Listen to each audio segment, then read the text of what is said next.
Bom, turma, neste segundo bloco da nossa videoaula, nós começaremos a tratar dos poetas moçambicanos, algo que começaremos hoje e concluiremos na semana que vem.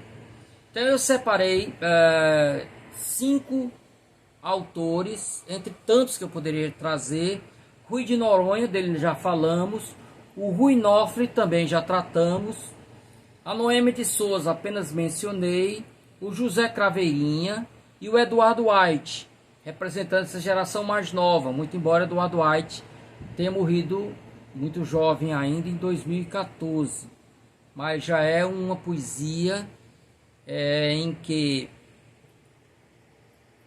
você percebe claramente essa dicção existencial que transcende as fronteiras de Moçambique. Então, sem mais delongas, nós veremos 2 poetas hoje e veremos outros 3 na semana que vem. Então, o primeiro, o Rui de Noronha, que nós já conhecemos, como eu falei, ele era mestiço, o pai dele era indiano, de origem brahmane, e a mãe era negra, funcionária pública do Serviço de Portos e Estrada de Ferro. Ele nasceu em 28 de outubro de 1905 e morreu em 25 de dezembro de 1943 em Maputo. O autor colaborou na imprensa escrita de Moçambique, notadamente em O Brado Africano. Inclusive os textos que ele produziu para o jornal Brado Africano, depois eles saíram em livro, né, chamado Ao Mata Bicho. Então as crônicas dele nesse livro, nesse jornal, que ele começou com apenas 17 anos de idade, foram publicados nesse livro chamado Ao Mata Bicho, que é póstumo também, como os outros, né? É um livro de 2007. Então, como eu falei, há essa história sobre uma possível desilusão amorosa causada pelo preconceito racial que o fez com que ele se deixasse morrer. Então ele morreu de tristeza, amofinado, né? Ele se deixou morrer de tristeza. Então notem que essa é uma construção, né, de uma narrativa atrelada ao herói romântico, né, principalmente o herói ali da segunda geração do ultra-romantismo. Ele participa de várias antologias estrangeiras, né, mas as obras dele só vieram à luz em 1946. 3 anos após a morte dele, ok? Era um livro só que reunia só sonetos. Depois, em 2006, esses poemas foram reunidos a outros poemas e saiu um livro em 2006 chamado Os Meus Versos. E em 2007, Ao Mata Bicho, que são as crônicas dele para o jornal. Então, desde cedo ele mostrou esse temperamento recolhido, ensimesmado, né? Eu lembro, por exemplo, do Bandeira, dos primeiros livros dele, né? Depois se torna um Bandeira mais bem-humorado, tendo uma relação mais, digamos assim, menos pesada com a morte, não é? Ele é considerado um poema de transição, ok? Então nós temos aí entre o romantismo e o realismo. Então você tem, eles seriam mais ligados aí à terceira geração romântica portuguesa, que já antecipa elementos do realismo.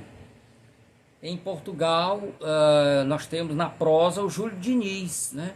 Muito embora tenha escrito poemas que tem esse viés romântico, mas ele já antecipa alguns elementos do realismo, principalmente a questão do progresso, os efeitos danosos que o progresso traz, né? Vemos em seus sonetos, até pela sua forma, a atinência estrita à tradição ocidental, né? Então você tem aí o soneto de Antero de Quental influenciando-o, né?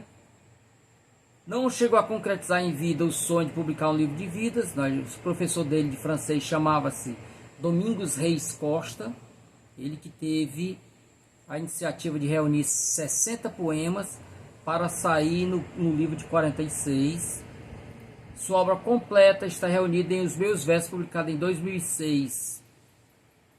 Então nós vimos aí o Surge et Ambla. Queria trazer mais um poema dele, chamado Carregadores. Adoro esse poema, porque ele vai mostrar exatamente esse elemento de transição, né? Ele vai falar dos carregadores, as pessoas que trabalham nos portos carregando pesadas sacas na cabeça. E essas pessoas não têm nenhum auxílio. Quando envelhecem, tem que pedir esmolas, já não suportam mais os fardos. A pena que me dá ver essa gente com o saco sobre os ombros carregadíssima. Às vezes é meio-dia, o sol tão quente, e os fardos a pesar, Virgem Santíssima. A porta dos Monhés, humildemente, mal amanhã desponta a suavíssima, vestindo rotas sacas, tristemente, lá vão espreitando a carga pesadíssima. Monhé, gente, são os comerciantes indianos, né? Quantos velhinhos já, avós talvez, 10 vezes, 20 vezes, lés a lés, num dia só percorrem a cidade. Ó negros, que penoso é viver a vida inteira aos fardos de quem quer e na velhice ao pão da caridade. O poema é cheio de reticência, né? Mostrando patos, quer dizer, o eu lírico sofrendo diante do quadro que ele descreve. Nós estamos diante de um poema típico da terceira geração romântica. Qual a diferença da terceira geração romântica para o que veremos no realismo? É que aqui eu descrevo a dor que eu sinto vendo a dor do outro. Então, a dor do outro é atravessada pela minha subjetividade. Quando chegarmos no realismo, eu vou tentar silenciar-me e descrever apenas a dor do outro. Então, nessa aqui ele tá dizendo: ó negros, que penoso é viver. Também ele está falando da dor dele. A vida inteira aos fardos de quem quer e na velhice ao pão da caridade. Então ele fala da sua dor vendo a dor do outro, ok? Então predomina o registro subjetivo. Bom, então, gente, passando, tem outros poemas que eu deixei aqui para a segunda poeta, já da geração mais avante. Nós estamos falando aí da geração de 46, tá? A geração de que pertenceu Rui Noronha ainda é o chamada literatura colonial. Estamos falando do século XIX, começo do século XX, até a metade. Mas Noemi de Souza já vem na geração seguinte.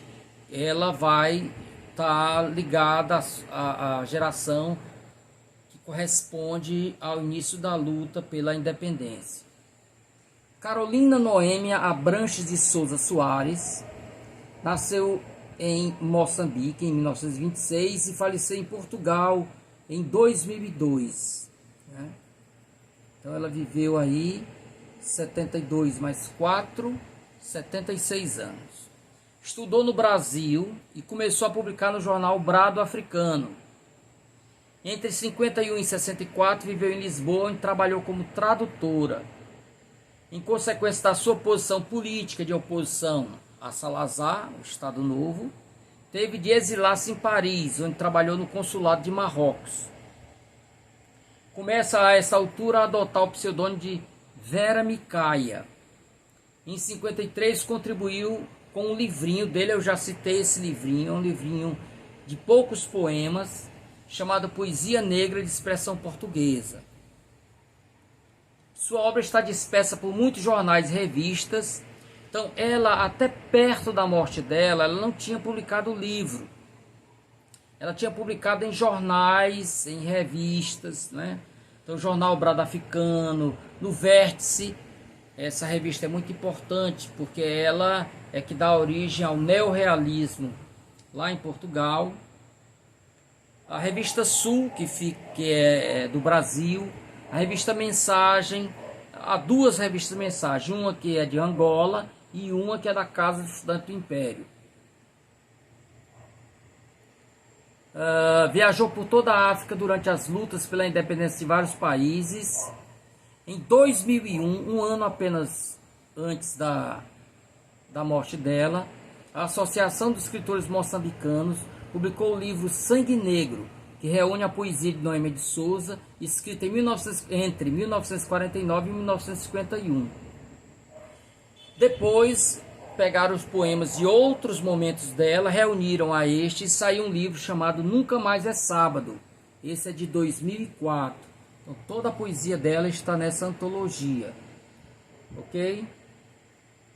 Bom, sobre a poesia da Noêmia de Souza, vocês têm um dos textos que vocês receberam lá no SIGA, fala um capítulo sobre a poesia de Noêmia de Souza e outra sobre a do José Craveirinha. Então, muito do que eu vou dizer aqui está nesse texto de vocês. Então, entre outras questões, pessoal, muito interessante, é o aspecto da negritude. De todos os autores da África, da África, é a que vai trabalhar o negritudismo de uma forma pioneira. Ela é pioneira do negritudismo. O negritudismo não tinha chegado na África ainda, porque a rota ela é desenvolvida aqui no Haiti, Cuba, Estados Unidos, passa para a Sorbonne e de Sorbonne se dissemina para o mundo, inclusive a África. Pois bem, antes desse ciclo se completar, ela já trazia esse discurso negritudista. Só que era um discurso, primeiro ela lia em francês, lia em outras línguas, então ela trazia, antecipava. Mas era um discurso, sobretudo, chamado de intuitivo. Ok? Ela sentia o negritudismo, era uma coisa mais de sentimento do que propriamente de racionalização do negritudismo. Então é chamado de espontaneísta, né? de intuitivo. Por falar em espontaneísmo, há quem critique na obra dela um certo espontaneísmo que neutralizava uma racionalidade. Ela escrevia mais deixando o punho correr sobre o papel, sem fazer depois uma outra operação, que era um trabalho de carpintaria, né? Então muitos criticaram, mas nem todos concordam com essa ideia, ok? Então muitos consideram a poesia dela espontaneísta e sem qualidade estética, com o qual eu não concordo, né? Ideia com a qual eu não concordo. Ela vai trazer também uma questão neorrealista, a discussão sobre os trabalhadores de Moçambique. Muitos deles iam trabalhar em outros países. Era célebre, por exemplo, aqueles que iam para a África do Sul para trabalhar nas minas de extração de diamantes. Muitos morriam soterrados nessas minas, né? Outros não voltavam, outros ficavam doentes, ok? Também a questão da mulher, vai falar muito da prostituição, das mulheres que entram na prostituição por não ter outra condição de sobrevivência. Há também os poemas metalinguísticos, que ela fala tanto sobre o ato de escrever a poesia, como de autores. Tem um poema de exaltação a Jorge Amado, um poema de exaltação a Rui de Noronha, do qual acabamos de falar, não é? E tem também esse aspecto da dimensão sacrificial da trajetória do negro. É um momento em que o discurso político e o discurso religioso se misturam, se combinam, né? Então ela enxerga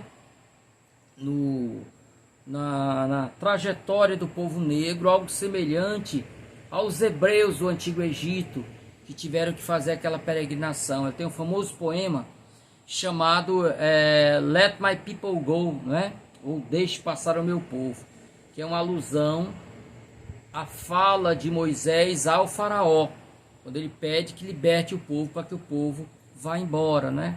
Então ele vê que o mesmo Calvário atravessado pelos hebreus atravessa também os negros. Mas ela enxerga também uma utopia nisso tudo. Assim como os hebreus se libertaram, assim também os negros irão encontrar a sua redenção. Então, temas como a evocação da infância, né? A questão da mulher negra, a mama África, esse caráter da dimensão sacrificial da trajetória do negro, esses textos mais... essa questão da mais metalinguística, né? Mas tem um aspecto que eu queria voltar, que era a questão da negritude. Então vai aparecer tudo aquilo que a gente viu sobre a negritude, né? As características do texto negritudista, você vai aparecer na Noêmia de Souza. Só que a negritude, além de intuitiva, tem também uma radical oposição ao negritudismo que nós vimos lá em Agostinho Neto. O negritudismo do Agostinho Neto é aquele lá do Aimé Césaire, crítico, né, ácido, todo branco é necessariamente inimigo, né? Aqui nós temos o negritudismo em Noêmia de Souza, que assemelha-se à corrente de Leopoldo Senghor, aquele negritudismo que chama o irmão branco para a luta conjunta, né? Então ela enxerga entre os brancos também aqueles que são simpáticos à causa do negro. Então é um discurso mais, de um negritudismo mais ecumênico.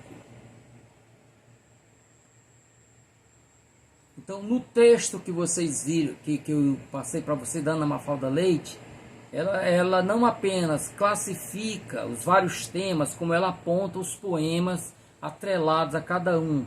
Então a prostituição, o trabalho forçado nos cais, a crítica ao colono, a exortação à luta, poemas relacionados com a tradição literária, poemas relacionados com a literatura brasileira, poemas relacionados com a música negra americana, que aí você vê o negritudismo, né? Bom, eu separei vários poemas dela, gente, é claro que eu não vou ver todos, né? Mas vamos ver pelo menos uns 3 aqui. O primeiro é bem curtinho. Olha, gente, como é um trabalho, como não pode ser chamado de espontaneísta. Como ele é rico, como ele é denso. Chama-se Teias da Memória. São apenas 5 versos. Na baça melancolia do teto, bilros de teia bordam a solidão. Enquanto meigos sussurros de sombra, no brilhante mutismo do espelho, recitam estrofes de poeira. Vamos pegar o poema com calma. Na baça melancolia do teto. Parece que ela está deitada, olhando para cima, né? E ali é como se fosse uma tela de um cinema em que diante dela passará um registro. Registro de momentos que ela viveu. Então na baça melancolia do teto, baça é sem brilho.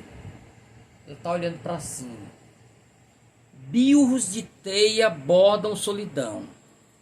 Ela está falando, gente, metaforicamente, a gente pode pensar aqui na teia da aranha.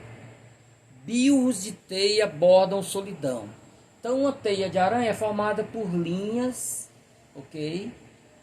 Que vencem o espaço vazio. E em torno delas, gente, o vazio.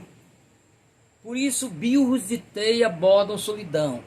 Bios tem a ver lá, a gente conhece bem a mulher rendeira, né? A aranha tecedeira tece a teia em torno da solidão. Há um poema belíssimo, gente, Walt Whitman, que fala sobre a aranha, que ele entra num determinado local e vê uma aranha criando lá sua teia no vazio do espaço. E ele pede que nós sejamos como a aranha, lançando também os nossos fios em direção à alma dos outros, para que a gente possa vencer a solidão, né, o vazio, construindo pontes. Bilros de teia bordam solidão. Então, uma teia é formada mais por vazios do que propriamente por fios, né? Porque esses fios estão em torno da solidão. A Lúcia Castelo Branco, quando trata da literatura feminina, ela diz que um dos traços da literatura escrita pelas mulheres, pelo menos nos seus inícios, era exatamente a ideia dessa teia, porque eram tentativas de aprisionar o vazio. Como vazio? O vazio do silêncio da sua própria trajetória, silenciado por uma tradição patriarcal, né? Então a mulher tenta preencher aquilo que foi visto como não voz pelo cânone ocidental. Então ali naquele espaço aparentemente vazio, ela vai trazer o seu testemunho. Então na baixa melancolia do teto, bios de teia bordam solidão. Então ela vê uma teia de aranha. Enquanto meigos sussurros de sombra. Sussurro de sombra, gente, dá a ideia de fantasmas. Mas não são fantasmas assustadores, porque o adjetivo que ela usa é meigo. Então fantasmas meigos chegam para falar. São sussurros, são vozes que não são inteligíveis, ou pelo menos não totalmente compreensíveis. Então esses fantasmas a visitam. Quem seriam eles? Pessoas que tombaram na guerra, pessoas que foram injustamente mortas pelo colonizador. São testemunhos. A poesia dela tenta dar conta desses testemunhos de vozes silenciadas pela injustiça, pela opressão, pela truculência, pelo preconceito. No brilhante mutismo do espelho. O espelho, pessoal, é uma figura muito cara à literatura, principalmente a literatura barroca. Uma das figuras, duas figuras recorrentes na literatura barroca é o labirinto e o espelho. Todas as duas falam desse discurso problemático. No labirinto, eu vejo alguém tentando em vão encontrar uma saída. No espelho, eu deixo de ser apenas o cidadão que emite o discurso e passo a ser objeto também do meu discurso. Por isso a palavra refletir, reflexão, né? Fletir é dobrar sobre si mesmo. Como a cobra que morde o rabo, o espelho me permite olhar para mim mesmo. Ok? Então, eu sou desafiado a olhar para mim mesmo. Só que quando eu olho para esse espelho, ela diz, no brilhante mutismo do espelho, o espelho não me diz nada. Ele está falando aqui de uma identidade problemática. Quem sou eu? Como responder essa pergunta? Quem sou? Recitam estrofes de poeira. Poeira significa degradação, algo, né, sujo, abandonado e tal. Ao mesmo tempo, pessoal, a poeira é a questão do pó, né? É a lembrança de algo que ficou. O nome do poema chama-se Teias da Memória, porque a nossa memória, ela faz exatamente, o movimento da nossa memória é mais ou menos isso, resgatar aquilo que ficou no passado, para aquilo que está no passado vir ao presente e ganhar um novo significado, né? É como se eu estivesse projetando teias sobre o passado, e essas teias que vão sendo projetadas para o passado, a memória vai dando significado. Ele vira um corpo, assim como a teia. A teia não são só fios, a teia é algo, né? É algo que aprisiona, inclusive, que dá sustento para a aranha. Então, por tudo isso, gente, é um poema que possibilita você escrever um artigo só sobre o poema, tentando analisar esses significados que estão ocultos, dialogá-los com a trajetória da personagem, da autora, com a trajetória da África, no cenário em que ela escreveu o poema. Então, como eu vou dizer que é um poema espontaneísta, que não há um trabalho de linguagem? Quando eu tenho 5 linhas apenas que me permite falar. É um poema que não se esgota. É sempre possível que vocês vejam uma coisa que eu não vi, algo que eu não vi, né? Observe os adjetivos baça, né? E substantivos também, mutismo, poeira, sussurro, né? Solidão. Tudo palavras que apontam, tudo um lexo que aponta para abandono, para sofrimento, para dor, ok? Então a memória vai resgatar essa dor. Recitam estrofes de poeira, estrofes do que ficou. Poeira também é terra. Terra é também o elemento telúrico. Então é um poema que eu acho fabuloso, que dá para você pensar muito sobre ele. Esse poema também eu adoro, chamado Magaíça. Lembra um pouco, pessoal, nossa triste partida, com a diferença que na triste partida o nosso autor não retorna, né? Nosso autor não retorna, o nosso personagem do poema do Patativa não retorna, e aquela família não volta mais não. Mas aqui não, o personagem vai voltar. Então ele vai falar, é um poema neorrealista, que vai falar desse cidadão que foi recrutado para trabalhar lá na África do Sul e volta agora totalmente alienado, né? Os sonhos que ele tinha de riqueza não se concretizaram. E ele começa, chama-se Magaíça. A manhã azul e ouro do folheto de propaganda engoliu Mamparra. Mamparra é o indivíduo contratado, geralmente ingênuo e ignorante, entontecido todo pela algazarra incompreensível dos brancos da estação e pelo resfolegar trepidante dos comboios.